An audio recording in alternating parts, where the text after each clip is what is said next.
Welcome to lesson 3 of the guitar challenge. I'm Alex, and I hope you've been enjoying the videos, lessons and practice so far.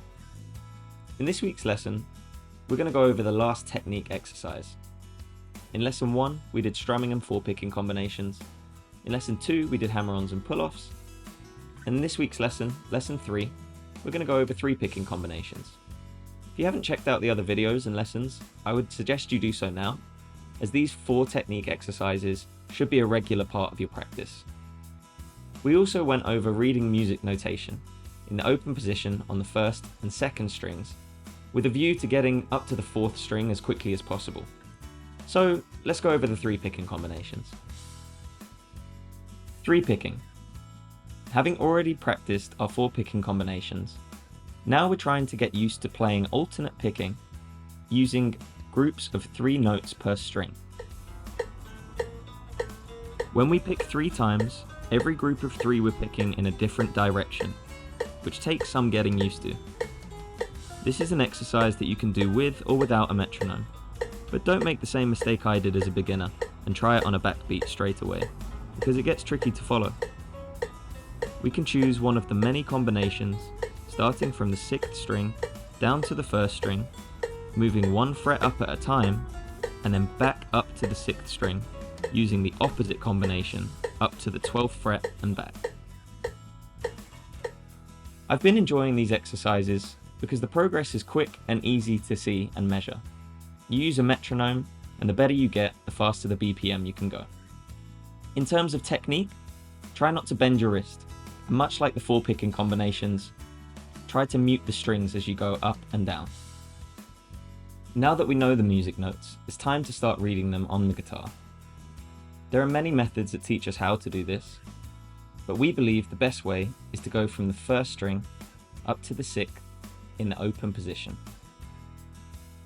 This week, we worked on the first 2 strings, and we're planning to get to the 4th one as fast as possible.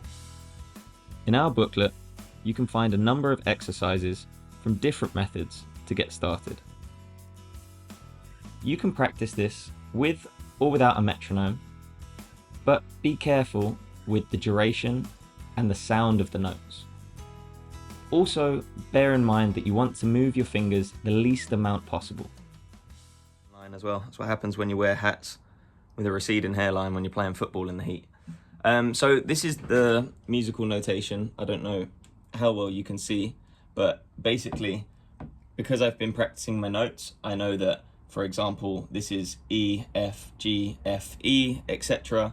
And then because I know the notes on the guitar now in the open position, and this says 1st string, I know that we're going to be down here, and this is E, F, G, F, E. So I'm going through the music like that, and basically they're simple tunes, it's really simple musical notation, but it's just getting used to being able to sight read really basic music and play what you can see. So that's what I'm doing, and I might time-lapse this. I might do a slow one as well, just so that you can hear my mistakes and see my pathetic attempt to read music, because I'm sure a lot of other people will be going through it. It's crazy because I sit and I play songs that sound good to me, and I love sitting and jamming, but when I do this, I go right back down to being 6 years old, 5 years old, and plucking and chicken scratch and everything. It's like scratching a chalkboard. It sounds horrible, but I'll get better at it and I'll get more fluent. So let's practice. Other thing I'm finding is I bend my wrist when I'm doing the picking, whatever combination it is, but I go like, and Alberto says it's not the right thing to do, and I think when I'm doing it I actually make more mistakes, and then if I basically lock my wrist and just move my elbow up and down, I find that I'm much more consistent.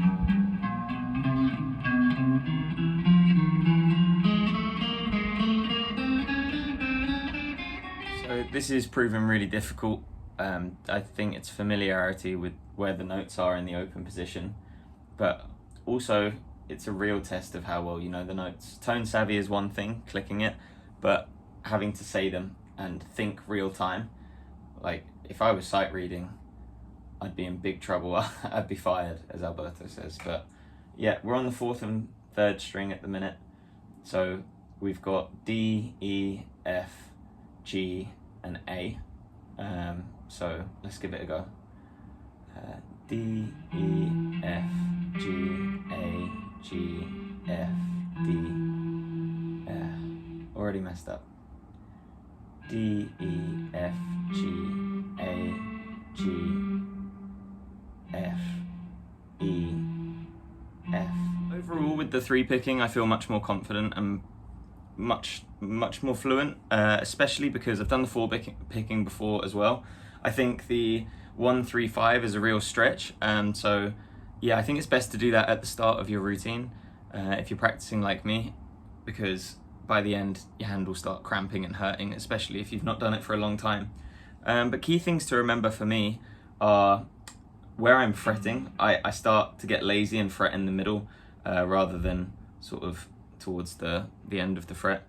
And also, I think technical things like not bending your wrist, muting the strings are all things that I get sloppy with the more I do, and that's about focus as much as anything. So if you're doing this, hang in there, because it's not easy, but keep practicing because it's definitely getting better, or at least I'm finding it is.